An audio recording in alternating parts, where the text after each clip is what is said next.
باقی بہت ساری چیزیں لوگوں نے اپنی طرف سے بنا لی ہیں جن کا کسی حدیث سے قرآن سے کہیں ثبوت نہیں. مثلا لوگوں میں مشہور ہے کہ آدم علیہ السلام اس دن پیدا ہوئے تھے، یا حضرت ابراہیم علیہ السلام اس دن پیدا ہوئے تھے، یا قیامت اس دن آئے گی. اس قسم کے جو باتیں ہیں ان کا کہیں قرآن و حدیث میں ثبوت نہیں آیا. جتنا ثبوت ہے میں نے عرض کر دیا ہے. تاریخی اگر واقعہ کوئی اس سے وابستہ ہے تو موسیٰ علیہ السلام کا. ایک اور غلط فہمی یہ بھی ہے کہ بعض لوگ عاشورہ کی حرمت اور اس کی عظمت اس وجہ سے سمجھتے ہیں کہ اس دن میں حضرت حسین رضی اللہ تعالیٰ عنہ کی شہادت واقع ہوئی. اس میں کوئی شک نہیں کہ حضرت حسین رضی اللہ تعالیٰ عنہ کی شہادت بڑا ہی المناک واقعہ ہے ہماری تاریخ کا. لیکن عاشورہ کی حرمت اس کی وجہ سے نہیں. حرمت تو میں نے عرض کیا پہلے سے چلی آ رہی ہے، ابراہیم علیہ السلام کے وقت سے چلی آ رہی ہے. بلکہ حضرت حسین رضی اللہ تعالیٰ عنہ کی فضیلت میں ایک فضیلت یہ بھی ہے کہ ان کی شہادت اللہ تبارک و تعالیٰ نے مقدر فرمائی عاشورہ کے دن. تو یہ ان کی فضیلت ہے، لیکن اس کی وجہ سے محرم کے اندر کوئی فضیلت عائد نہیں ہوتی. اور بے شک حضرت حسین رضی اللہ عنہ کی شہادت کا واقعہ بڑا ہماری تاریخ کا المناک واقعہ ہے. نبی کریم سرور عالم صلی اللہ علیہ وسلم کے نواسے، آپ کے جگر گوشہ، وہ اس طرح شہید ہوئے مظلومانہ انداز میں. تو یہ ایک بہت ہی بڑا کربناک اور المناک واقعہ ہے. لیکن اللہ تبارک و تعالیٰ نے ہمیں یہ تلقین فرمائی ہے، نبی کریم سرور عالم صلی اللہ علیہ وسلم کی تلقین یہ ہے، کسی کی بھی وفات ہو، کسی کی بھی شہادت ہو، تو نبی کریم سرور عالم صلی اللہ علیہ وسلم نے یہ فرمایا کہ اس موقع پر ماتم کرنا، گریبان چاک کرنا، اپنے گالوں کی پٹائی کرنا، اس کو سرکار دو عالم صلی اللہ علیہ وسلم نے ارشاد فرمایا کہ جو ایسا کرے وہ ہم میں سے نہیں ہے. اور خود حضرت حسین رضی اللہ تعالیٰ عنہ، کامل ابن اسیر جو تاریخ کی مشہور کتاب ہے، اس کے اندر لکھا ہے کہ حضرت حسین رضی اللہ تعالیٰ عنہ نے اپنی وفات سے اپنی شہادت سے 2 روز پہلے یا 3 روز پہلے اپنی بہن حضرت زینب رضی اللہ تعالیٰ عنہ ان کو وصیت کی کہ بہن، یہ الفاظ میری پیاری بہن، یہ الفاظ ہے، میری پیاری بہن اگر میں شہید ہو گیا تو میرے اوپر نہ گریبان چاک کرنا، نہ اپنے گالوں کو مارنا، اور نہ اپنے کپڑے پھاڑنا. یہ وصیت فرمائی حضرت حسین رضی اللہ تعالیٰ عنہ.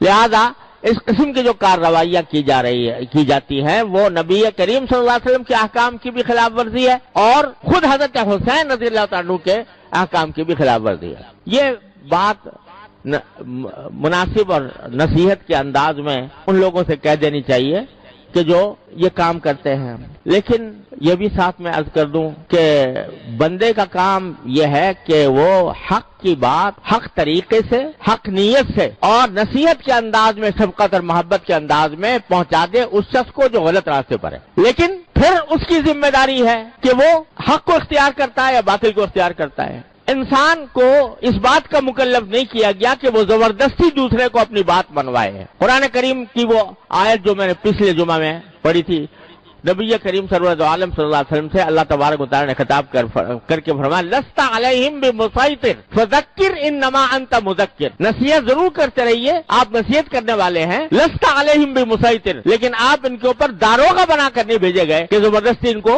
ہدایت کے راستے پر لائے. جب کافروں کے بارے میں نبی کریم صلی اللہ علیہ وسلم کو یہ ہدایت دی گئی ہے تو اگر کوئی غلط راستے پر ہے مسلمان، اسلام کا دعویٰ کرنے والے، ان کو بھی محبت پیار سے بے شک سمجھا دو. لیکن کوئی آدمی داروغہ نہیں بنایا گیا کہ زبردستی اس کو مجبور کرے کہ نہیں تم میری بات مانو اور اپنی بات چھوڑو. لہذا یہ جو ہمارے معاشرے کے اندر یہ ایک بعض لوگوں کا یہ ذہن بن گیا ہے کہ وہ دوسروں کو اپنے عقیدے کی طرف زبردستی کھینچے، اور اگر کوئی نہیں آتا تو اللہ بچائے لڑائی کے اوپر بھی آمادہ ہو جائیں، مارنے پیٹنے پر بھی آمادہ ہو جائیں. اور اسی کی وجہ سے افسوس ہے کہ ہمارے معاشرے کے اندر یہ قتل و غارت گری کا بھی بازار، خاص طور سے محرم کا جب مہینہ آتا ہے تو اس کے اندر لوگ سہمے ہوئے ہوتے ہیں کہ پتہ نہیں کیا ہو جائے گا، اور ایک دوسرے کے اوپر لڑنے مرنے کے لیے تیار ہو جاتے ہیں اور دوسروں کے خون بہانے کے لیے تیار ہو جاتے ہیں.